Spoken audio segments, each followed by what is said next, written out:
Update news. पालकमंत्री माणिकराव कोकाटे यांच्या हस्ते ध्वजारोहण। प्रजासत्ताक दिन 26 जानेवारी रोजी पोलीस मुख्यालय राष्ट्रीय झेंड्याला सलामी देण्यासाठी राज्याचे कृषी मंत्री तथा जिल्ह्याचे पालकमंत्री माणिकराव कोकाटे यांनी ध्वजारोहण केले।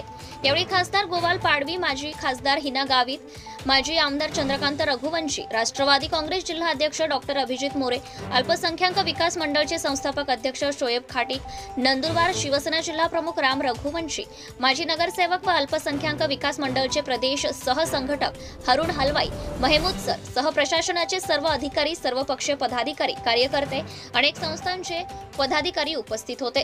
ब्युरो रिपोर्ट मुराद पटेल, 40गाव, Jalgaon. Subscribe now and press the bell icon. Never miss an update.